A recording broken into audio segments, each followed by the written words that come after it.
Los que están por primera vez, les pedimos que levanten sus manos. ¿Hay alguien aquí por primera vez? Muy bien. Bueno, un aplauso de bienvenida. Estamos agradecidos al Señor también porque la vemos a nuestra hermana Irma repuesta ya. Así que estamos honrando a nuestros hermanos mayores y también estamos dándole gracias a Dios porque Dios en su gracia nos ha permitido llegar. Amén. Muy bien. Los invito a que abran sus Biblias en Romanos capítulo 12, versículo 12. Y fíjense que a modo de introducción quiero compartirle esto, que la Biblia esencialmente es un libro que contiene, no tan solo es y contiene la palabra de Dios, sino que la Biblia tiene la particularidad de poder confrontarnos con la realidad. Esto es muy importante, porque fíjense que nuestra naturaleza pecaminosa, diga conmigo naturaleza pecaminosa.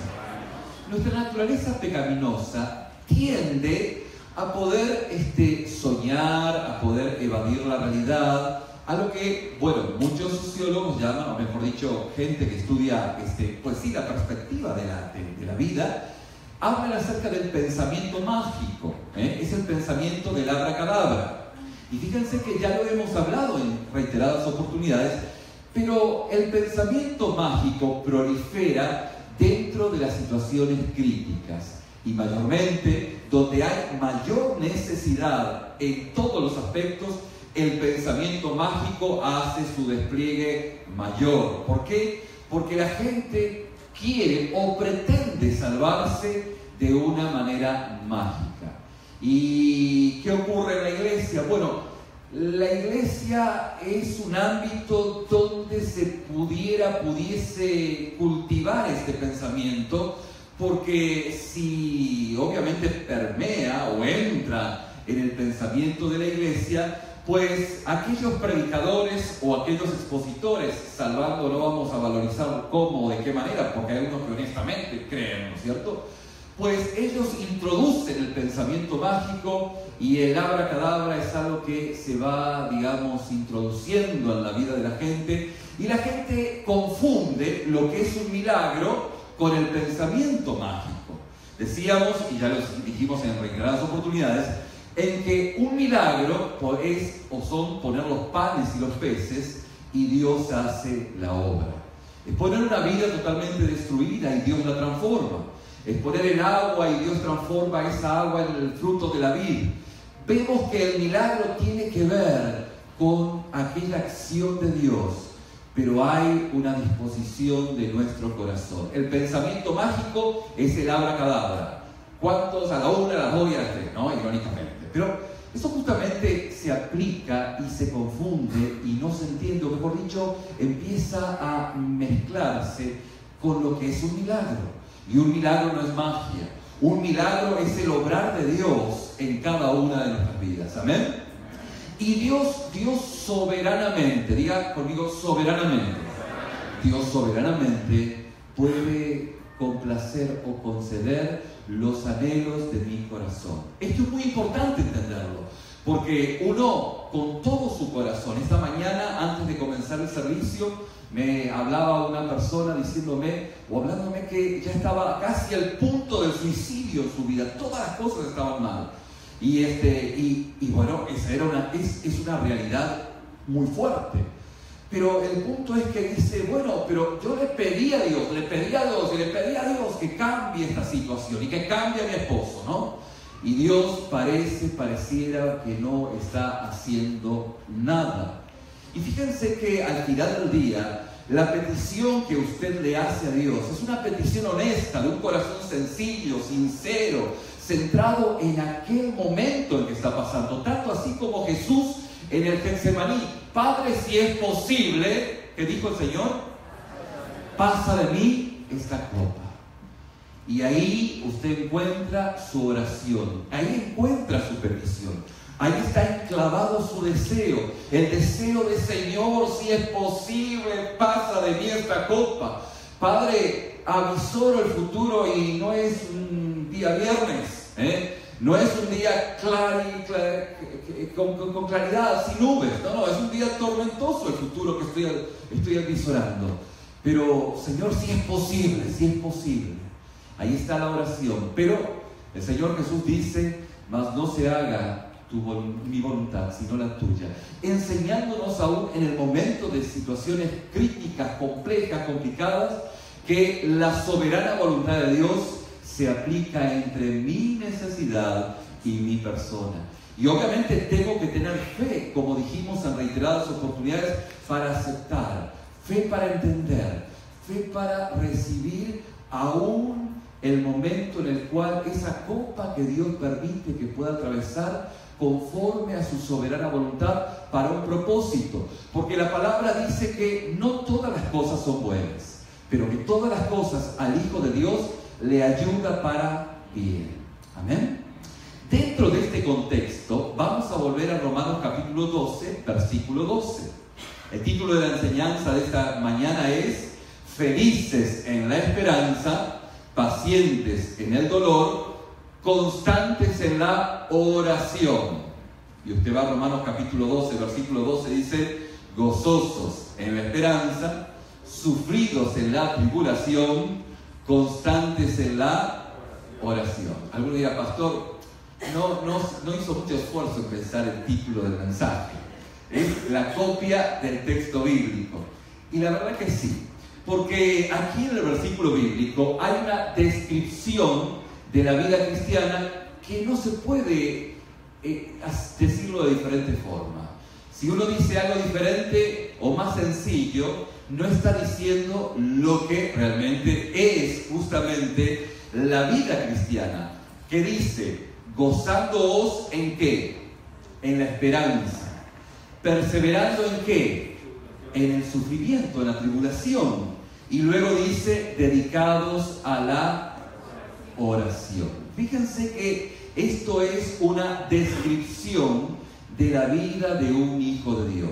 Y volvemos otra vez a este texto para profundizarlo, porque hay una riqueza increíble que nosotros debiésemos entender en la realidad de la vida, en la realidad de la palabra, y cómo el Espíritu Santo toma esta palabra, nos cae el 20, entendemos, y a partir de ahí, en esta palabra fresca, Dios empieza a glorificarse. Obviamente, por supuesto, en el contexto más amplio del libro de Romanos, que es el Evangelio de Dios, las buenas nuevas de Dios, sabemos que este gozo es ¿en quién? En Jesús. Y sabemos que esta paciencia ¿de quién proviene? Pues de Jesús. Y que este sufrimiento es con Jesús. Y que esta oración constante es a través de Jesús para justamente para Dios el Padre. Y todas estas preposiciones, que no vamos a dar una clase de castellano, pero las preposiciones que son a, cabe, con, contra, desde, entre, hacia, hasta, para, por, según, sin, sobre, tras. Esas son todas las preposiciones en el español. Todas esas preposiciones lo que hacen es amarrar. Diga conmigo, amarrar.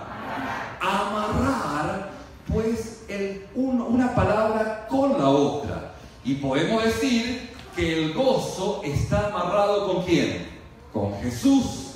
Podemos decir que la paciencia proviene ¿de quién? De Jesús.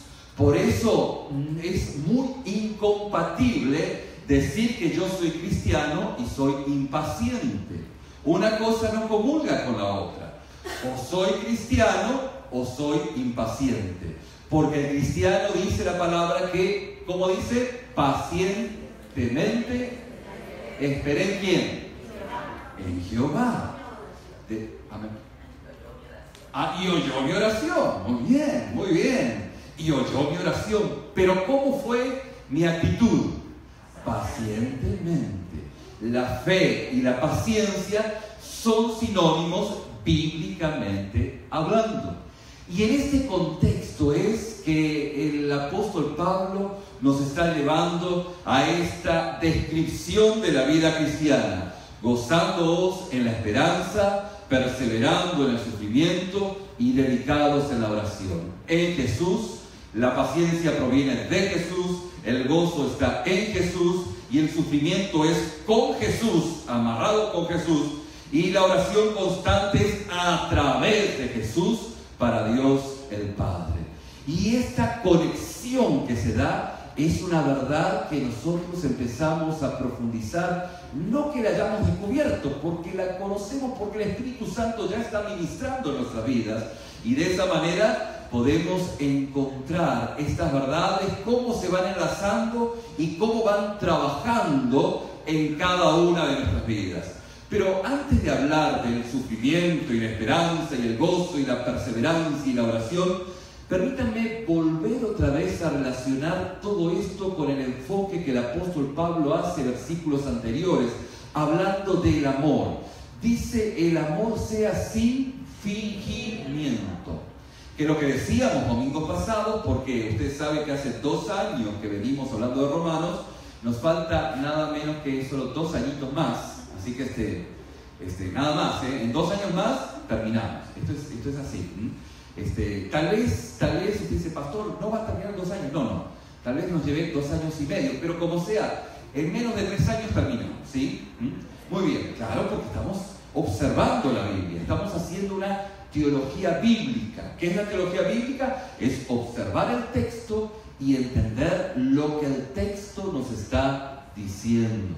Y de esta manera podemos, de hecho, no empezar a especular sobre la palabra, porque lo nuestro no pasa por la especulación, sino que pasa por la observación, que no es observación, es observación.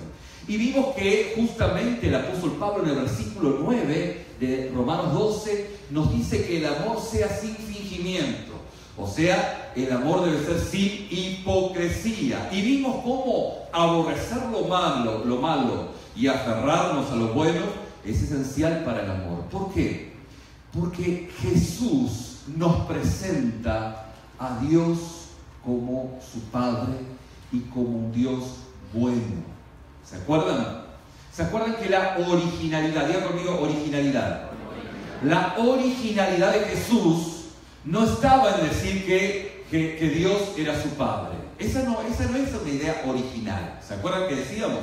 Porque al final del día, en el contexto de la vida de Jesús, alguno pudiera decir, bueno, no sé, otro Dios, Marduk, podría decir, Marduk es mi padre, y podría mostrar la paternidad de su Dios, y así cada uno de aquella gente mostraba que su Dios era su Padre. Pero la originalidad, diga conmigo originalidad, la originalidad de Jesús es mostrarnos cómo es su Padre. ¿Cómo es su Padre? Y esto es lo novedoso. La manera en la cual Jesús nos presenta a su Padre es como el Padre del Hijo pródigo. ¿Cómo es Dios? Dios es Padre. Sí, pero ¿qué tipo de Padre? Porque si es el jefe, acaso era mi chicharrón y aquí sigo siendo el rey y aquí mando yo. ¿Me explico? Bueno, esa era la imagen que ellos tenían de sus padres, ¿no? Pero Jesús presenta a su Padre como el Padre del Hijo pródigo. Un Padre que amorosamente espera en la puerta a un hijo que se le fue. Y no tan solo que se le fue, sino que se le fue con la mitad de la lana. Y por si fuese poco, se fue con la mitad de la lana, se la gastó afuera y fue a hacer el trabajo más sucio dentro del contexto hebreo. Porque recuerden ustedes que para el hebreo el marrano es un animal inmundo. Y en la parábola de Jesús muestra que este joven no solamente que despilfarró el dinero del padre, sino que fue a caer en el peor de los trabajos que para un hebreo podía ser, que era cuidar marranos. Y en medio de esa marranada que estaba, pues se acordó de su padre y dice, volveré a la casa de mi padre. Y esa actitud de arrepentimiento, pues digamos, lo puso en la condición de reconocimiento, lo puso en la condición de vulnerabilidad. Diga conmigo vulnerabilidad. Es esa condición en la cual la palabra nos muestra que debiésemos estar, donde nos reconciliamos con nuestra vulnerabilidad, donde nos reconciliamos con nuestra fragilidad, donde nos reconciliamos con reconocer nuestra fragilidad, y lo pobre y desnudo que somos, más allá de todo lo que querramos aparentar o lo que el mundo pues nos hace pues aparentar, ¿no es cierto? Y ahí está este jovencito que se gastó toda la lana y que ahora está confiando marranos y que vuelve arrepentido a la casa del padre. Obviamente el padre de los padres de ese momento no lo hubieran recibido, no lo hubieran aceptado, pero para nada. El gobierno patriarcal de ese entonces hacía que el padre tuviese la posibilidad de determinar la pena capital a cualquier integrante de su familia, entiéndase, pena de muerte. Y ese era el padre que había. Fíjense que, como decíamos domingos pasados, que a los padres hace unos años atrás, 50 o un poco más, se los llamaba jefes, ¿sí? Y no variaba al tiempo de Jesús, y que era el jefe porque el entorno de la familia se hacía la labor familiar, que era la empresa de la familia, donde el padre era el jefe. Y en el tiempo de Jesús no era diferente, donde el jefe determinaba aún la pena de muerte sobre su familia. Y ese era el padre que ellos conocían, pero este padre es diferente.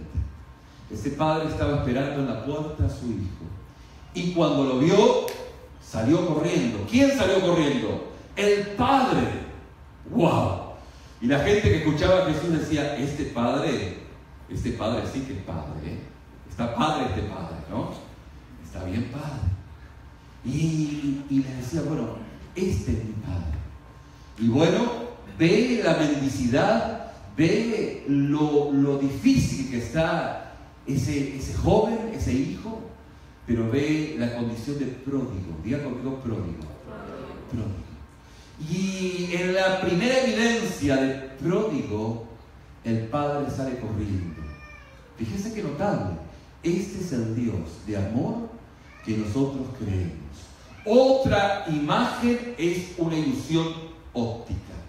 Este es el amor de Dios, que de tal manera amó Dios al mundo, que dio a su Hijo unigénito para que todo aquel que en Él cree no se pierda, sino que tenga vida eterna. Y esa imagen de ese padre del hijo pródigo, ese es Dios. Y ese padre es amor, que de tal manera no solo lo dice, sino que sus hechos evidencian, porque como dijimos en varias oportunidades, Jesús a nadie le dijo te amo, te amo, te amo, te amo. No le dijo a nadie. Sin embargo, sus hechos hablaron más que 1000 palabras. Los hechos de nuestras vidas hablan más que 1000 palabras. Una presencia en un momento de dificultad habla más que 1000 WhatsApp, que usted le pueda enviar a alguien que está convaleciendo. Su presencia de diferentes formas es la evidencia real del amor, porque al final del día a las palabras se las lleva el viento, ¿no? Pero los hechos son los que evidencian. Por eso es que cuando alguien está enojado contra otra persona, no se lo tome a pecho el enojo del otro. Esto es al margen, un paréntesis, ¿no? Espere que se le pase el enojo, porque no he visto a nadie enojado que hable bien del otro. No, ¿usted ha visto a alguien enojado que hable bien del otro? No, ¿no es cierto que no? Entonces usted, como persona sabia, diga conmigo sabia, deje que se le pase el enojo. Deje que se le pase el enojo, porque después va a haber tiempo para rectificar y para que se vuelva en sus palabras. Pero el tema es que los hechos debieran hablar, hablan más que 1000 palabras. Y vimos cómo justamente aborrecer lo malo y aferrarnos a lo bueno es esencial para amar. Por eso en el versículo 10 el apóstol Pablo nos muestra este fuerte afecto familiar que dice: sed afectuosos unos con otros, ¿con qué? Con amor fraternal. Digan conmigo, amor fraternal. Y esto conecta mucho con lo que venimos siendo ministrados estas semanas. La palabra dice Macari, o bienaventurados los que lloran, porque ellos recibirán, ¿qué? Consolación. Porque cuando usted ama, ¿sí?, tarde o temprano usted pierde. O sea, es una realidad, pues. Usted cuando ama está a distancia de que el otro le pegue un golpe, pero no un golpe físico, ¿me entienden? Le pegue un golpe, pues. Pero ni modo. La palabra de Dios dice que bienaventurados, somos bienaventurados cuando amamos y cuando perdemos. En algún momento le dije que esa ironía de la vida, de que tenemos que amar para siempre, sin embargo somos finitos. Y como les contaba, o sea, mi augurio, mi deseo es que envejezcamos juntos y que nos amemos, pero al final del día, ustedes en algún momento me van a perder, porque yo me voy a ir con el Señor. Y tal vez en el camino los pudiera perder a ustedes. Y voy a llorar por ustedes. Y ustedes van a llorar por mí. Bueno, no sé si todos, pero no sé qué. No, yo sé que sí. Y fíjense que si lo ponemos en diferentes escenarios, este concepto sí hace sentido. Porque usted ama a alguien, lo ama con un amor fraternal muy fuerte, y cuando usted ama, pues el otro tiene la posibilidad de golpearlo, ¿sí o no? ¿Le ha pasado? No diga amén, ¿no? Solo siente interiormente, ¿no? Sí que ha pasado. Pero la palabra de Dios dice, pues macaris, bienaventurados, aquellos que lloran porque aman y los golpearon. Eres bienaventurado. O sea, que si tú amaste y te han golpeado, te han lastimado, eres bienaventurado. Pero también la palabra dice, porque ellos serán consolados. ¿Por qué? Porque son consolados por los otros hermanos y consolados primeramente por el Señor, y no nos resignamos a no amar.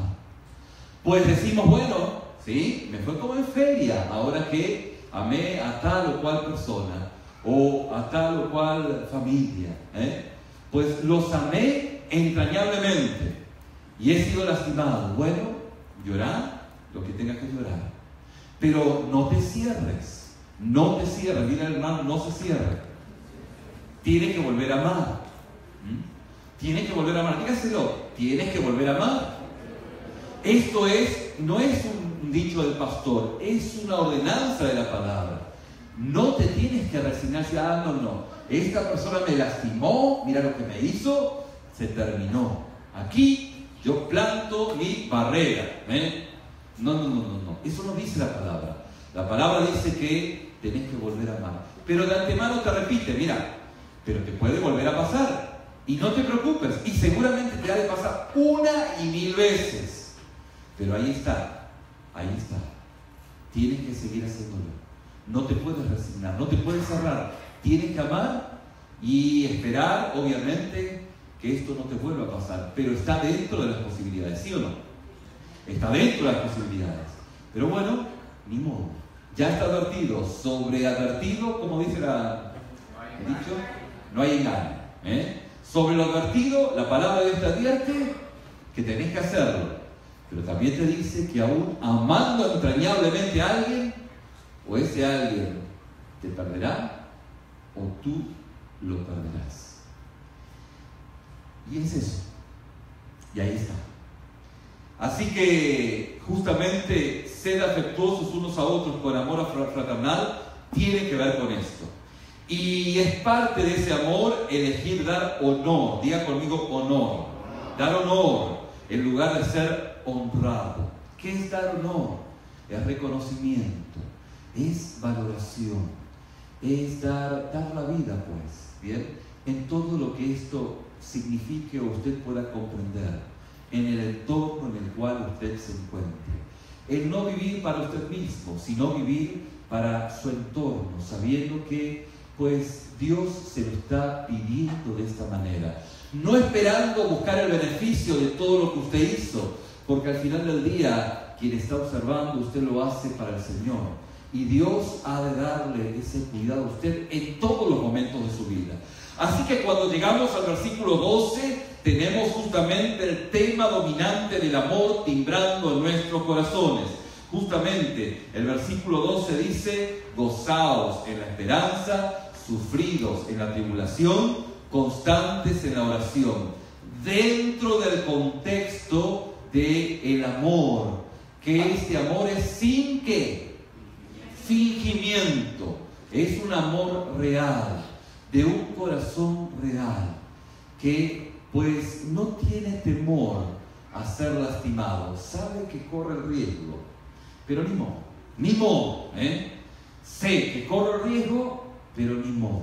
Al fin del día, si me lastima, pues voy a llorar y voy a ser consolado. Entonces el versículo 10 intensifica justamente este valor, y así llegamos al versículo 12. De hecho, es la esencia, fíjense, de lo que el apóstol Pablo nos dice en el versículo 2 del capítulo 12. Justamente, dice, ¿qué es lo que dice? Por esta razón, debemos ser transformados en la renovación de nuestra mente. Debemos ser transformados. Esto trae una renovación, ¿sí o no? Trae una renovación, claro que nos renueva. ¿Para qué? Para conocer en cada situación cómo luce el amor. ¿Cómo luce el amor en cada situación? Bueno, hay una renovación de nuestro entendimiento, hay una renovación de nuestra comprensión, y empezamos a mostrar ese amor de Dios desde la perspectiva de Dios. Entonces, la pregunta que nos seguiremos haciendo el día de hoy es: ¿cómo se relacionan todas estas virtudes entre sí? Que es el amor, el gozo, la esperanza, la perseverancia o paciencia, con el sufrimiento y la constancia en la oración. Y para poder entender cómo funcionan todos estos conceptos bíblicamente hablando, tenemos que otra vez volver a lo que es el sufrimiento y poder entenderlo con un pasito más de entendimiento. Fíjense que el sufrimiento esencialmente es el único en esta lista que no es una virtud. No es una virtud. Le pregunto, ¿es una virtud sufrir? No es una virtud sufrir. El que diga que es una virtud sufrir es porque no sabe lo que es el sufrimiento. Pero no hay virtud en el sufrimiento. Sin embargo, el amor, el gozo, la esperanza, la perseverancia paciente son todas virtudes que experimentamos o hacemos. Virtudes que Dios va poniendo en nuestra vida, pero el sufrimiento es otra cosa. ¿Qué es el sufrimiento? El sufrimiento es algo que es hecho hacia nosotros o nos sucede. El amor, el gozo, la esperanza, la paciencia son todas virtudes y surgen del alma por la gracia de Dios como algo que Dios está haciendo. Pero el sufrimiento no. El sufrimiento es algo que nos aqueja de afuera. ¿Sí o no? ¿Sí? Pues no hay que ser muy iluminado para darse cuenta de esta realidad. De hecho, bueno, sí entiendo, el sufrimiento es lo que me lastima de afuera. Fíjense que el sufrimiento esencialmente no es una virtud, pero obviamente no entra en la categoría de un acto moral del alma, así que justamente el sufrimiento es diferente. Diga conmigo, el sufrimiento es diferente. Es diferente. ¿Y qué o de qué manera es diferente? Bueno, el sufrimiento es la experiencia, es una experiencia que la Biblia nos muestra que es normal en la vida de un cristiano. Esto es justamente una realidad que la palabra de Dios nos presenta. Diga conmigo, el sufrimiento es la experiencia normal del creyente en esta vida. Muy bien, puede que usted lo haya dicho, pero no lo haya digerido. No se preocupe, vamos a ir pues bíblicamente hablando para que usted lo entienda desde la perspectiva bíblica y pueda omitir o pueda sacar todo pensamiento que puede ser tóxico o no bíblico. Fíjense que compartimos algunos sufrimientos con los no cristianos. Aquellos que no son hijos de Dios también sufren. ¿Cuántos saben que los no cristianos sufren? Y nosotros compartimos sufrimientos con los no cristianos, como la enfermedad, como la calamidad, como el cáncer, como la muerte. Todos cristianos como no cristianos compartimos este sufrimiento. Claro, hay sufrimiento que solo el cristiano lo puede vivir y no lo vive aquel que no es cristiano, como es la persecución por amor a Cristo. El no cristiano jamás va a ser perseguido por amor a Cristo, pero el cristiano sí. Esa sería la única o el único sufrimiento que pues no compartimos con el mundo. El resto compartimos todos. Pasa un huracán y ¿qué creen?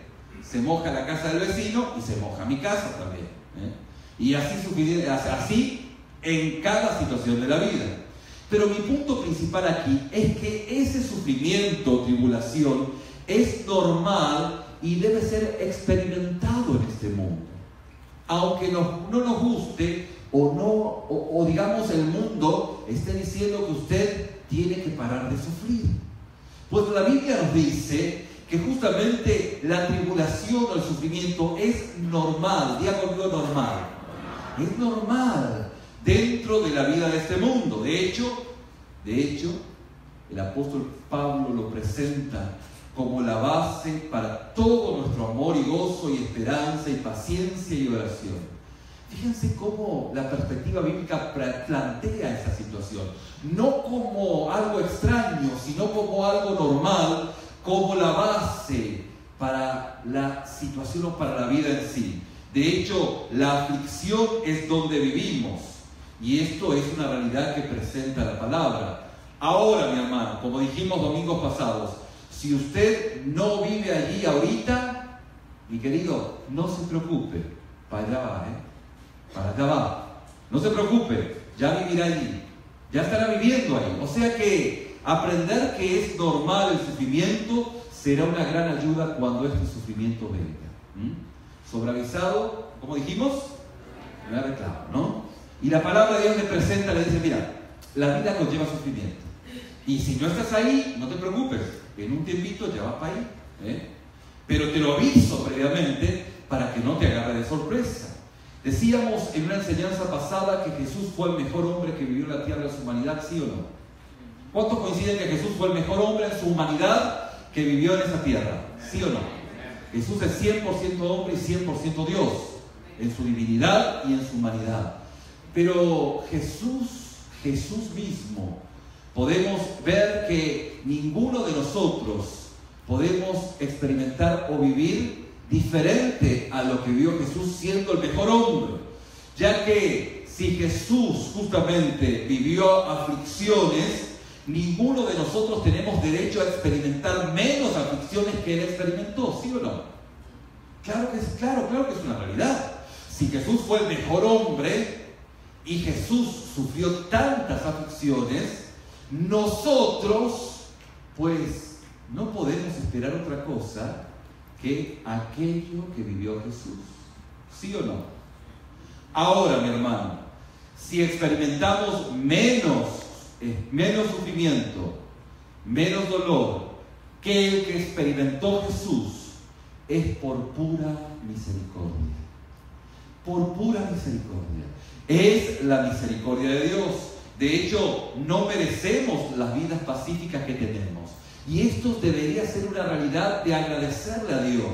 Usted justamente debiese reconocer que la vida pacífica que usted vive en este momento son regalos misericordiosos que vienen de parte de Dios. Para Jesús fue aflicción desde el principio.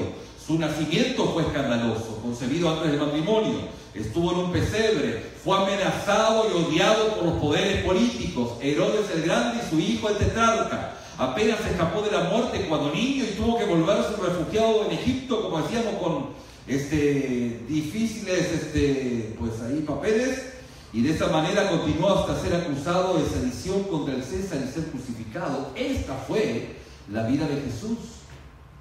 Esta fue la vida de Jesús. Por eso es que, fíjense, que si usted vive una vida más tranquila, es por pura misericordia. Ya por eso debiese decir, Señor, gracias por este regalo. Mis queridos, Jesús dijo, el que no carga su cruz y viene en pos de mí, no puede ser mi discípulo. Le basta al discípulo llegar a ser como su maestro y al siervo como su señor. Si el dueño de la casa lo ha llamado Beelzebú, ¿cuánto más a los de la casa? Fíjense que el apóstol Pablo enseñó a todas las iglesias a las cuales él ya se allegaba que es necesario que a través de muchas tribulaciones, digan conmigo, muchas tribulaciones, justamente entremos en el reino de Dios. Pedro enseñó a las iglesias: amados, no os sorprendáis del fuego de prueba que en medio de vosotros ha venido para probaros, como si alguna cosa extraña os estuviera aconteciendo. Sobreavisado no es reclamo. Y esto es lo que hace la palabra. El apóstol Pablo pues nos centra en esta realidad y nos dice: el sufrimiento no es extraño, mis hermanos, el sufrimiento es normal, viene con el mundo caído, pecaminoso, insignificante, viene con él. Esto es así. Nosotros mismos que tenemos las primicias del Espíritu, dice el apóstol Pablo, aún nosotros mismos gemimos en nuestro interior, aguardando ansiosamente la adopción como hijos, la redención de nuestro cuerpo. De hecho, la aflicción de nuestras vidas se extiende, como dijimos, desde el cáncer hasta el conflicto de la muerte. Es parte. Todo sufrimiento es normal, mi hermano, bíblicamente hablando. Y es parte de aquello con lo que debemos lidiar en este camino al cielo. Así nos presenta la Biblia. Si usted escucha otro evangelio, pues quién sabe qué estará escuchando. Pero la Biblia nos presenta esta realidad. Es lo que Pablo dice en el versículo 12: perseverando ¿en qué? En el sufrimiento. Sí, justamente esta es nuestra comprensión y debemos ser bíblicamente equilibrados, mis hermanos. Fíjense que en Lucas capítulo 2, versículo 10, la palabra nos dice: son buenas noticias de gran gozo, ha nacido un Salvador que es el Cristo, el Señor. Y la pregunta es: ¿hay gozo? La respuesta es sí. Hay un gozo eterno que ha venido a la tierra para llenar nuestros corazones. Pero también, mis hermanos, ha nacido un llamado a sufrir por Cristo. El niño Jesús creció y dijo: no penséis que vine a traer paz a la tierra. No vine a traer paz, sino espada, porque vine a poner al hombre contra su padre, a la hija contra su madre, y a la nuera contra su suegra, y a los enemigos del hombre serán los de su misma casa. Así que este gran gozo anunciado por los ángeles es un gozo que está en constante ataque. ¿Me va entendiendo? El gozo que Dios nos da es un gozo que está constantemente atacado. Es un gozo que debe defenderse y es un gozo que siempre está bajo ataque. Por eso siempre es amenazado. ¿Por qué es amenazado el gozo? El gozo es amenazado por el sufrimiento. Lisa y llanamente. Y el llamado de Romanos capítulo 12, versículo 12 nos dice: no es regocijarnos sin sufrimiento, sino regocijarnos a pesar de e incluso a causa del sufrimiento. ¿Me va entendiendo? Si el sufrimiento es normal, entonces el gozo pues tiene que superar, tenemos que regocijarnos a pesar de o incluso en medio de la dificultad. ¿Vamos bien hasta acá? Como siempre digo, usted no vino a perder el tiempo ni yo vine a entretenerlo. Estamos viendo la palabra. Fíjense que en Romanos capítulo 5, del verso 1 al 6, el apóstol Pablo nos muestra cómo ya se van uniendo estos principios. Dice: por tanto, habiendo sido justificados por la fe, tenemos paz para con Dios por medio de nuestro Señor Jesucristo, por medio de quien también hemos obtenido entrada por la fe a esta gracia, en la cual estamos, ¿cómo estamos? Firmes, ¿bien? Y nos gloriamos en la esperanza de la gloria de Dios. Y no solo esto, sino que también nos gloriamos en las tribulaciones, entre paréntesis, sufrimientos, sabiendo que la tribulación o el sufrimiento produce paciencia, y la paciencia carácter probado, y el carácter probado, ¿qué produce? Esperanza. Y la esperanza no avergüenza o no desilusiona, porque el amor de Dios ha sido derramado. ¿Cómo ha sido el amor de Dios? Derramado en nuestros corazones por medio del Espíritu Santo que nos fue dado, porque mientras aún éramos débiles, a su tiempo Cristo murió por nosotros como impíos. Aquí queda muy claro, mi hermano, que el gozo cristiano y la esperanza, la perseverancia paciente, no son independientes del sufrimiento. No hay una independencia del sufrimiento. La Biblia nos dice que la esperanza, la perseverancia paciente, pues no se desconecta de la tribulación, sino a pesar e incluso a causa de la tribulación. Miren, la diferencia entre la fe cristiana y la nueva era, incluyendo el budismo, es que todas esas religiones, que son politeístas por defecto, pues llevan a un estado de karma, de conectarse en esa realidad mística, evadiéndose de la realidad. Y justamente lo que hace la palabra dice, no, la Biblia dice no, la realidad es así, pero en medio de la tribulación, tú vas a encontrar el gozo. Porque si Dios está con nosotros, ¿quién contra nosotros? Y ahí en el versículo 3 nos dice, nos gloriamos en la tribulación, sabiendo que la tribulación, ¿qué produce? ¿O el sufrimiento qué produce? Paciencia. Diga conmigo, paciencia. Pablo no solo tolera el sufrimiento, sino que lo convierte de esa sierva, justamente convierte el sufrimiento en una sierva del cristiano. ¿Qué es lo que quiero decir? Bueno, lo convierte de ama a esclava. Lo que Satanás quiso para nuestra destrucción, Dios lo dispone para nuestro bien. El sufrimiento que usted está pasando, el sufrimiento, la calamidad que está viviendo, Dios la toma y la transforma para bien. El apóstol Pablo, por alguna razón, motivo, circunstancia, tenía una afección física. Algunos teólogos, historiadores, creen que tenía un problema en su vista. El apóstol Pablo en sus cartas dice, con grandes letras os escribo, ¿sí? Y no era porque quería hacer letras grandes, me explico, era porque, usted entiende, ¿no? Máxime aquellos que no tenemos buena vista, cuando no tenemos nuestros lentes, con grandes letras os escribo, ¿no? Y fíjense los amanuenses, o las personas que escribían por Pablo, por el apóstol Pablo. Dice, o sea, hay evidencias en la Biblia que Pablo utilizaba a aquellos quienes le escribían, él redactaba o él hablaba, y había amanuenses o escritores, pues, ¿no? Y esto nos va mostrando de que el apóstol Pablo pudiese haber tenido una afección en sus ojos. Y no es nada extraño,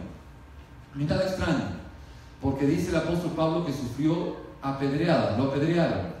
Y cuando alguien tiene un golpe muy fuerte en su cara, lo primero que se desprende, entre otras cosas, son sus retinas. Entonces es probable, esto es una presuposición, ¿no? Pero no violenta el texto bíblico. Lo cierto es que el apóstol Pablo dice, le he pedido 3 veces al Señor que sane mi afección. Y el Señor le dice, bástate mi gracia, porque mi poder se perfecciona en tu debilidad. Y obviamente pudiese ser otras partes de la vida del apóstol Pablo, que esto pudiera aplicarse en diferentes escenarios de nuestra vida, pero el punto es que justamente el apóstol Pablo, de una tribulación, de una aflicción, él encontró su ¿qué? Su fortaleza. ¿Me va entendiendo, mi hermano? Sí se va entendiendo. Fíjese cómo la tribulación de la enfermedad, la tribulación de lo que fuera lo que fuese, de esa ama, de esa señora tribulación, de esa señora enfermedad o señora enfermedad, de lo que fuera lo que fuese, pues Dios transforma ese sufrimiento en un esclavo, que hace que ese sufrimiento me haga encontrar mayor gozo en el Señor. ¿Me va entendiendo? ¿Hola? Lo vemos cuando distinguimos el gozo y la esperanza y vemos cómo Dios empieza a glorificarse a través de su palabra. Romanos 12:12 dice, gozándoos ¿en qué? En la esperanza. Y vamos a distinguir aquí lo que es por un lado gozo. ¿Saben lo que es el gozo, no? Es el gozo del Señor, es la alegría. Pero el gozo se fundamenta o está arraigado, diga conmigo, arraigado, en la esperanza. Es así, mi hermano, está arraigado en la esperanza. De hecho, como decíamos domingos pasados, parece como si la esperanza fuese el suelo, la roca en que está enraizado el gozo. Fíjense como Romanos capítulo 5, versículo 2 nos dice el apóstol Pablo: por medio de quien también hemos obtenido entrada por la fe a esta gracia en la cual estamos firmes y nos gloriamos en la esperanza de la gloria de Dios. ¿Dónde usted encuentra el gozo? El gozo usted lo encuentra en la esperanza. Diga conmigo, el gozo lo encuentro en la esperanza. Ahora usted dice, bueno, ¿en la esperanza de qué? ¿En la esperanza en quién? Claro. Pero ¿cómo usted va a encontrar esa esperanza si usted no fue justificado por Cristo? Claro, suena muy bien. La esperanza es en Dios. Pero ¿quién no lo puede decir? Y ahí está agüitado de lunes a lunes, incluyendo el domingo, ¿sí?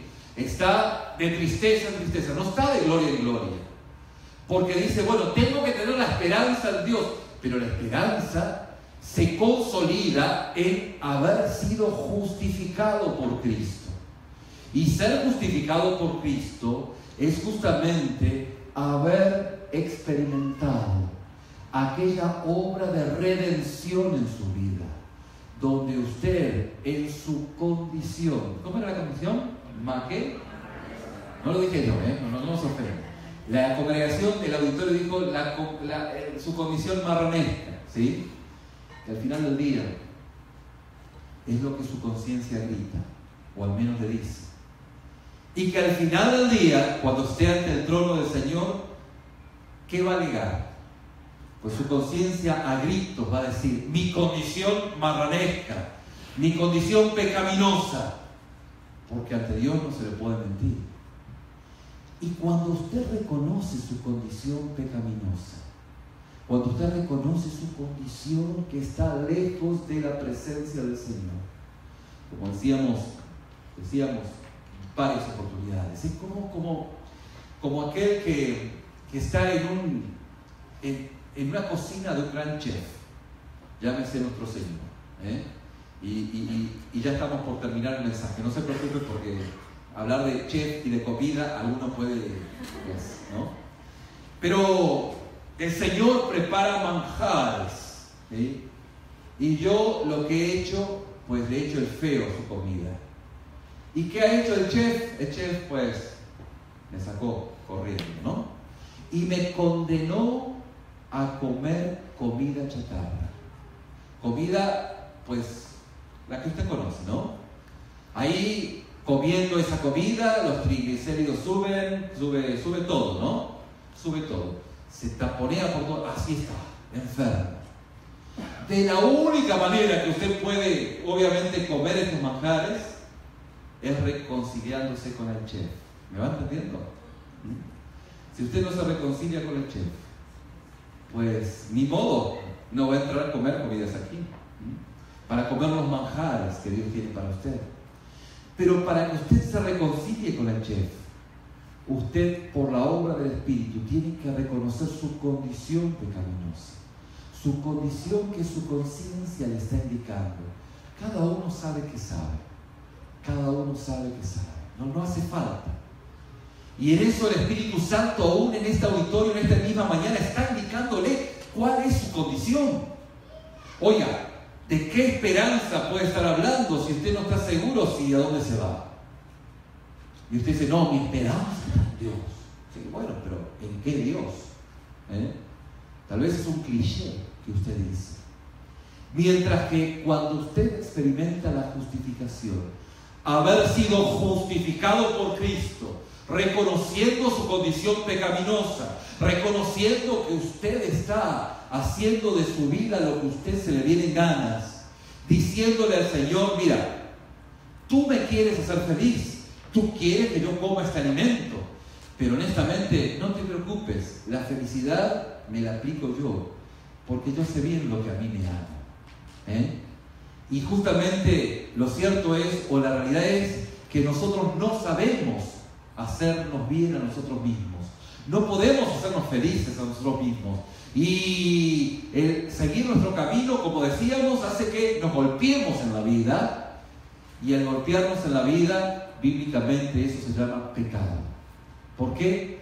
Porque hemos querido hacer nuestra propia y gadarena voluntad y nos ha ido como en feria. Y esto justamente es el pecado. Y entonces reconocemos de que quisimos aplicarnos la felicidad a nosotros mismos y no nos ha ido bien. Y nos rendimos al Señor y le decimos: Señor, mira, aquí está, aquí estoy, ni modo.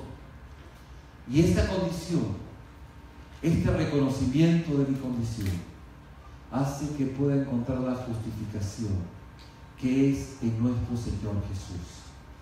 Porque esta justificación hace que pueda consolidarse mi esperanza. Mi hermano, si no de otra forma, no hay posible esperanza, ya que la esperanza está fundamentada en justamente haber sido justificado por nuestro Señor Jesús. El apóstol Pablo, escribiendo a los Corintios en la segunda carta, en el versículo 17 del capítulo 4, dice: pues esta aflicción leve y pasajera nos produce un eterno peso de gloria que sobrepasa toda comparación. ¿Por qué? Porque nuestra visión está en el más allá. Vivimos en el más acá, pero nuestra esperanza en gloria está en el más allá. Está en nuestra comunión con Dios, en la esperanza que hemos experimentado al recibir a Cristo como nuestro único y suficiente Salvador. De hecho, esa fue la esperanza que sostuvo a Pablo en medio de su sufrimiento. Pablo dijo, palabras más, palabras menos: esta aflicción no carece de sentido. Esta aflicción no es absurda. Esta aflicción no es cruel. Esta aflicción no es innecesaria. No sé honestamente a dónde apunta, pero sé que si Dios lo permite, va a generar en mí un gran peso de gloria. Pues esta aflicción leve y pasajera nos produce un eterno peso de gloria que sobrepasa toda, diga conmigo, toda comparación. Algunos dicen: bueno, pastor, yo estoy sufriendo desde que nací. Bueno, pero si lo mira en perspectiva, con la eternidad, es un poco, ¿no? Y es ahí donde Dios quiere seguir ministrando su vida. Mi estimado hermano, esta aflicción está obrando en su experiencia para que Dios sea glorificado en su vida. Y esa gloria ha de sobrepasar cada momento y cada grado de sufrimiento en esta mismísima vida. La meta u objetivo es que Dios pueda ser glorificado y un día podamos experimentar la faz de nuestro Señor Jesucristo. Por eso el apóstol Pablo dice: gozándoos en la esperanza. En la esperanza que tenemos en nuestro Señor cuando estemos con Él en su presencia. Fue lo que sostuvo a nuestro Señor en la cruz, por su vista puesta en el gozo venidero. Mi hermano, esa es la esperanza del cristiano, ese es el gozo de Dios. El gozo de Dios está centrado en la presencia del Señor. Por tanto, mi hermano, no cometa el error de pensar que el gozo orientado hacia el futuro puede limitar su presente. Mi hermano, no lo limita.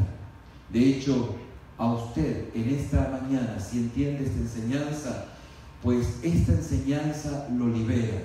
Lo libera. ¿Por qué? Porque su futuro en Cristo es glorioso y cierto. Y a partir de ahora, mi hermano, usted no vive para el dinero, o para el poder, o para la fama. No tiene que agarrar y arrebatar y perseguir los placeres que se rebalan de sus dedos avejentados. No tiene por qué hacerlo, definitivamente. Es libre ahora para vivir, para poder brindar su vida hacia otros. Es libre para ser otro tipo de persona diferente a la que vive para este mundo, porque su esperanza está puesta en Cristo.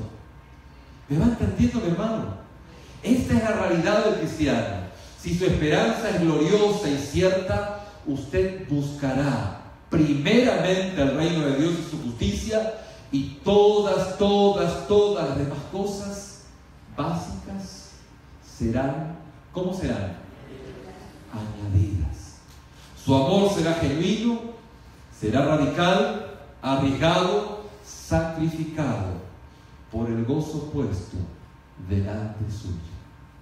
Por el gozo puesto. Hay un gozo eterno en la presencia de Dios. Claro, pero solo puede vivirlo si usted ha sido justificado por Cristo. Si usted dice, qué bien que suena, pero Cristo no es el centro, el Señor de mi vida, pues tiene que empezar por entregar esta mañana su vida a Cristo. A lo que el Espíritu Santo le está reclamando, a lo que le está mostrando su condición, y desde ese lugar encontrar el ser justificado y encontrar esta esperanza en Cristo para que su gozo hoy pueda ser real.